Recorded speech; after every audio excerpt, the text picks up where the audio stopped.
So digital storytelling is basically something that can reach a lot of people.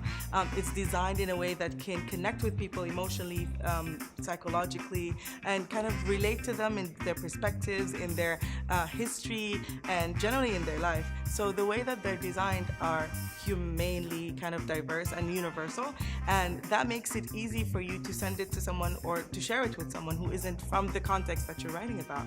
The other thing is digital is universal. Like, we want to talk to the world, we want to talk to each other. And then the plight of Sudanese and South Sudanese people is that they're all over the world. We have been displaced, we have been migrating for decades, and this is just the reality. You don't want to create a barrier between those who are inside and those who are outside. Why stories about the Sudans? Because they kind of share the same fate, so they've had manufactured negative news about them for decades and decades and decades. And what happened is you've got this digital footprint that is extremely negative, extremely biased. It tells the story of certain people and not others. It tells the perspective of people who may not even be from the Sudans. And that became the norm, that became the narrative of the Sudans. So if you ask anyone who isn't Sudanese, that's what you'll get.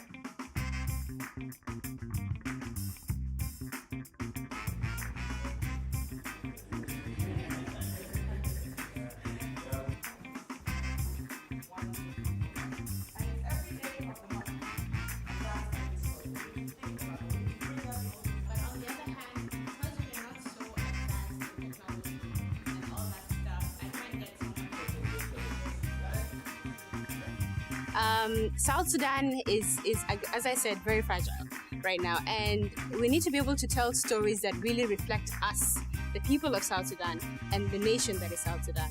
If I was to tell a story, I would tell that story from a perspective that is not biased, and a perspective that also does not really exaggerate the story, but tells it in a way that is understandable even to the person in the grassroots who has never used social media in their life before.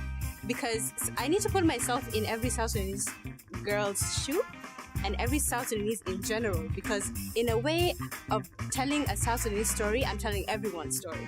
So I need to make sure also that I join people and also get more information to make sure that my content is accurate and it's reflective of what we champion as South Sudan.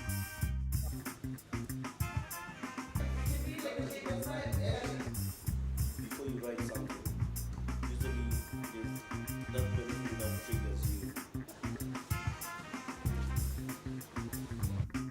The element of storytelling is so important to me because I feel I act as a person who will one time be of reference to the society.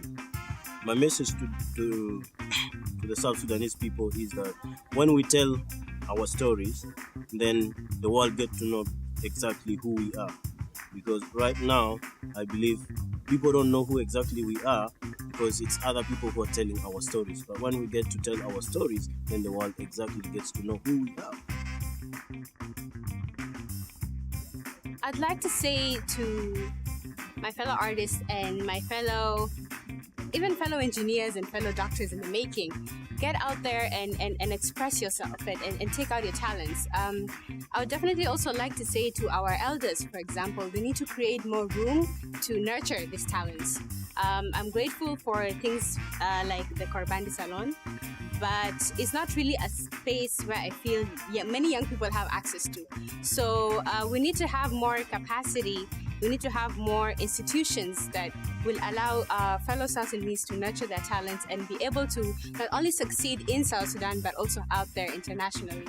We have a lot to offer, from music to arts to painting, and it is about time that we really put our strength in showing who we are.